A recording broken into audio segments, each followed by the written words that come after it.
With cars being so expensive to buy here in Turkey, motorbikes have become much more popular. Of course, if you live here and have residency, you might be considering buying a moped or even an electric moped, which now have to be registered. And it's not a simple procedure as we found out when we bought ours.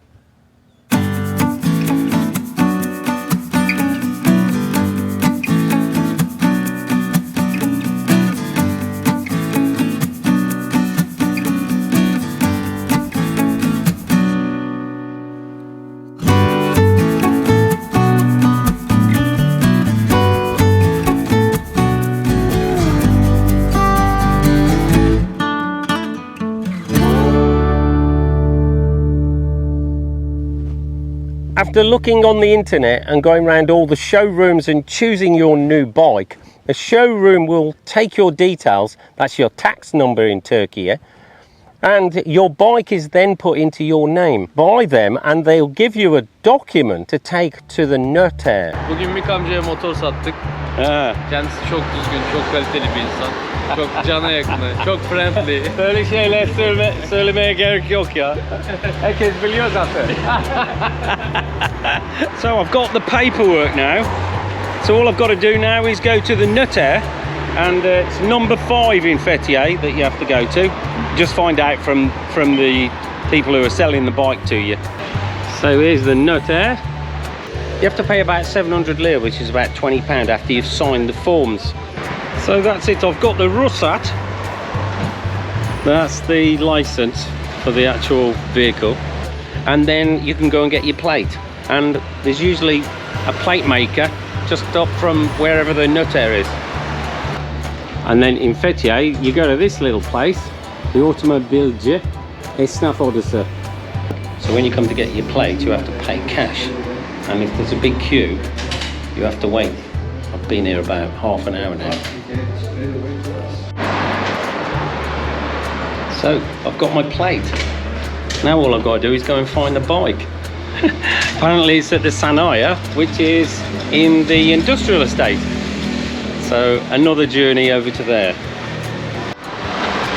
It's quite funny really, I've come to this little service place. It's like a little grotty backstreet mechanic shop, but they have got our bike. They put on your plate, charge you a small fee, and after that you can ride off on your bike. Bear in mind, you'll need insurance if your bike is, I think, over 90cc. But for bikes like this one, 50cc, and electric bikes, you don't need insurance, and you can't actually get it either. So if you've seen our last video, Could You Drive in Turkey, you would have seen Trudie trying out the moped for the first time.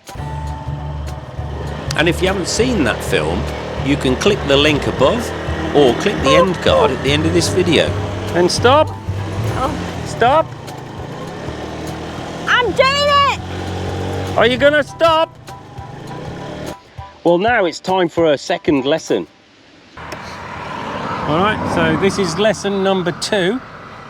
And this time I'm gonna get on the back, so we're in a quiet road. So you're all ready? Not really. Yeah, you know what you're doing then? I think the bag's going to be in the way, Lovey. Okay, well, I don't think it will, because when you put your feet up, it'll be fine. Oh, come on, get on. Let's do this. There's nothing coming. Okay, go on then, go for it. Okay. Go on. Go on, lift your feet up. Okay. Oh, I'm doing it! You're all right. Now take your time. Right. That's good. See, one thing about these bikes, they don't have any gears.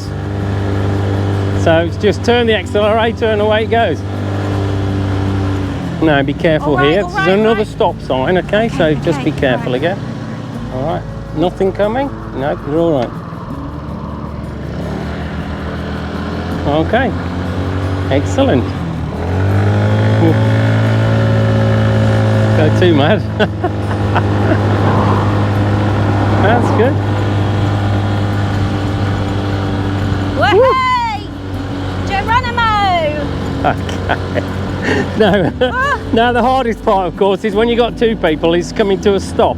Because you've got to take my weight on both your legs when you put your feet down. Yeah, all right? Yeah. So I don't want you to get too close to this corner. Okay. So we're going to do a stop now, all right? Okay, You're going to do a stop hang on. and then put your feet out. Okay. All right. Yeah. Well done. That's really good. Obviously, because it's not everybody's a great driver here, so you do have to be very, very careful on a motorbike or a little moped like this. So, yeah. But they are fun, aren't they? Well, they're okay. What worries me is turning with you on. So I've not really, all I've done is gone in a straight line, which is a piece of cake, really, isn't That's it? the next lesson. Let's go for a swim. Yeah. Okay. Petrol is cheaper than the UK at about £1 a litre. And when you fill up, you won't need to get out of your car. If you haven't got cash, you have to go into the little kiosk or shop and pay with a card. Come on, there you go, look. So there's one with a red stamp on. You give that to the pump attendant. Teşekkürler. İyi günler. And a couple of other important things is you definitely need a credit card if you're hiring a car here. Some companies will take a deposit and some don't, but you will definitely need a credit card. The legal age for hiring a car in Turkey is actually 21, but most companies will want you to be 25 at least and have at least 3 years driving experience on your license. Paying for the tolls on the motorways is a bit confusing, and there's automatic lanes and there's one that says nakit, which is cash. Go through the nakit. At the nakit you can pay the toll with cash and usually a credit card, but if you accidentally go through the HGS system, which is the hızlı geçiş sistemi or fast passing system, then just make sure you tell your hire company because they will be charged. OGS system, OGS systemi, is now obsolete. Hire cars usually come with full insurance, but bear in mind that they don't insure the tyres on the car. So if you're going to do a lot of off-road driving, be aware that you may have to pay for any burst tyres.